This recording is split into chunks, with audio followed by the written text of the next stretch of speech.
muscular. Chillax, chillax.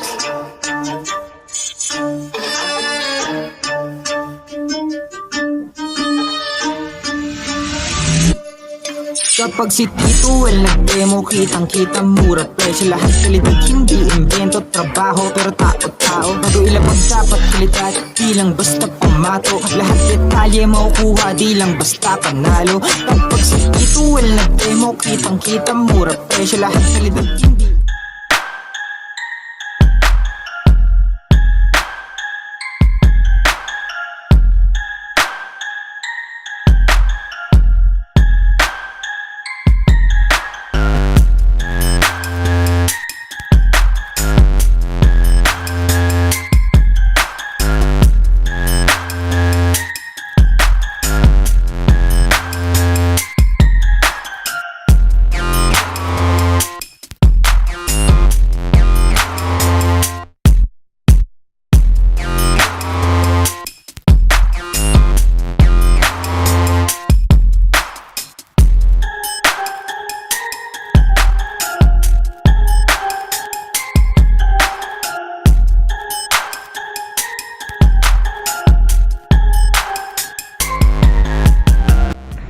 So kilala rin ng Greatech sa mga pagpapagawa ng mga stand-up kick scooter, e-bike, pedal assist bike. Ayan, pasyal lang kayo dito.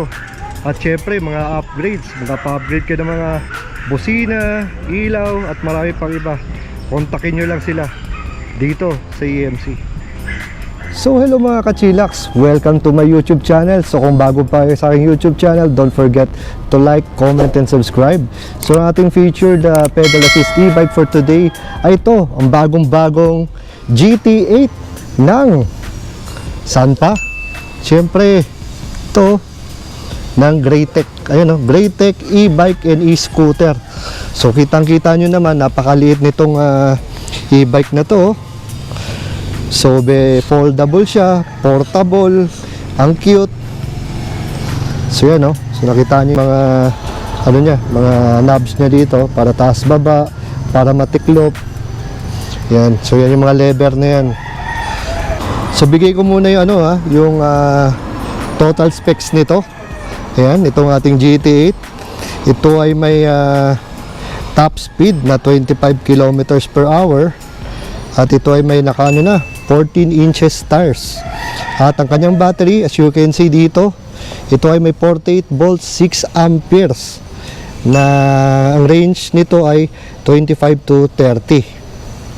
So ito ay may motor na 400 watts. Ayan. So ito ay naka rear hub mga ka-chillax. So ito ay kaya tumakbo ng 25 kilometers per hour. At syempre ito ay foldable pedal assist bike na may susi, key ignition. Ayan. Then ang maganda rin ito, pag nalobat ka, walang problema dahil ito ay removable battery. So ang mga major parts nito ay merong sa motor, sa battery, sa controller. So wala kayong magiging problema. So as you can see, itong ating GT8 ay may ano dito, angkasan. Yan, may angkasan dito. So ito ay mayroon ng side stand. At ang maganda dito, ito ay naka disc brake na. Ayan o, disc brake front and back. Ito ay equipped na rin ng ano, ng ilaw. So ito para buksan pala, ito yung susi. Yan, nakikita natin dito sa monitor niya oh. Ayan oh, ganda. Ito ay nakikita yung battery niya, full empty. So very simple lang. Then naka mechanical brakes pa siya. Ayan.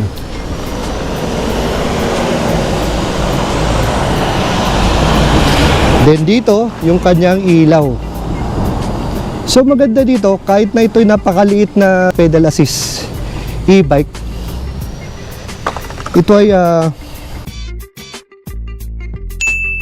so ito pala ay meron ng may tail light, tapos meron siya reflector.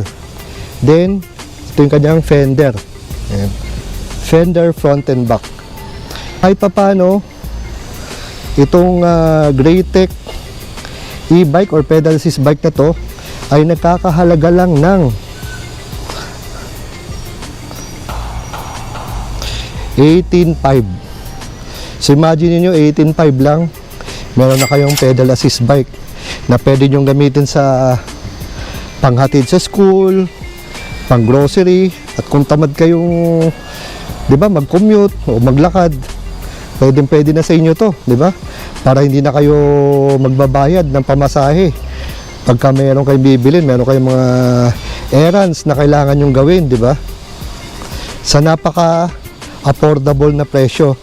At ang kinaganda nitong nitong pedal assist bike na to, ito ay gawa ni Greatech. Ano ibig sabihin nito? So maganda dahil ito ay kinikerry na ni Greatech. Lahat ng parts at labor ay sigurado sagot yan ni ng Greatech, di ba? Kaya kung ako sa inyo mga ka-chillax ay pumasyal na kayo dito sa so ito yung pinaka-store nila, ayan. Ito yung pinaka-Greatech. Dito yan sa San Rafael Street sa Mandaluyong. So kung gusto nyo mag-avail nito, sa isa to sa mga pinakamurang pedal assist bike na nakita ko as of now, na branded. Yan. Kasi mostly nakita tayo nito, walang brand. So, what does it mean pag walang brand? So, madalas walang warranty at walang kasiguraduhan. Unlike nito, kahit papano, medyo secured yung ating investment. Kahit sabihin na nating 18,500 pa rin yan. Hindi yan mura, di ba? Pinaggastusan pa rin natin yan. So, try naman i-test drive natin dito para mapil ko rin yung ganitong kasi puro malalaking MTB ang lagi nating binablog, di ba? So ngayon meron tayong napaka-cute na pedal assist bike na ganito.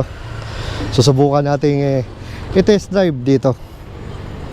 Itong ating Greatech GT8. Muntik na naging GTA Ginagawa mo! So maganda dito sa GT8 na to, kahit na napakaliit, ayun So super cute, di ba? Pwede to, di ba? Hindi nga pang lang, pang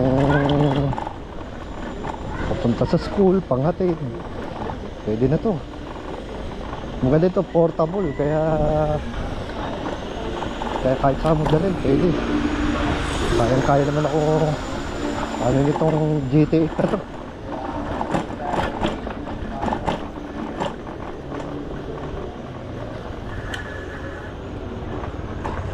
So not bad para sa isang pang service.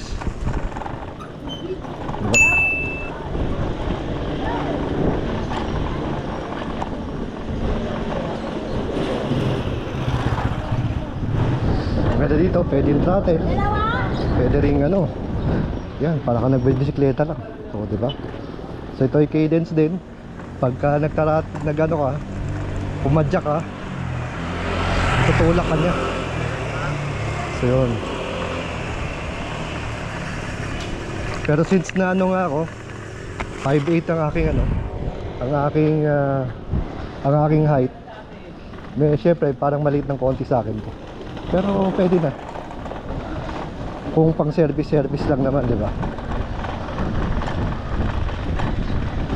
Importante naman kahit paano yung after sales, di ba? At least meron kayong option na kung ang budget nyo ay below 20, pwede sa inyo to. May ilaw, may bosina, naka disc brake, may preno harap at likod. Not bad, mukhang uulan na naman. Kaya daw nito tumakbo ng ito palang sa monitor niya, voltage lang makikita natin, parang voltage lang yung battery indicator lang kung malolobat o hindi. Mga bar graph lang makikita natin dito. So walang speed, yun lang. Syempre kasi nga ito ay ito ay budget pedal assist e-bike. Yan, brought to you by Greatech. Yan.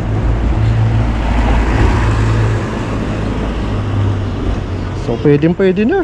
Pwede na to. May susi pa. Oh, diba? So pagod na kayo kung pagod na kayo magpedal, may throttle to. At ito merong ano dito, susi itong para sa battery niya. So ito yung frame niya dito. R14 na gulong. So not bad. So yun mga kachilak, sana nagustuhan niyo ating munting content para sa mga naghahanap ng affordable pedal assist e-bike. Pasyal lang kayo dito sa Greatech. So nakalagay dito ang location kung saan nyo pwedeng makita at ma-test drive itong ating napaka-cute na GT8. Ayan, brought to you by Greatech. So till here, this is Well Esquila. Ride safe and God bless.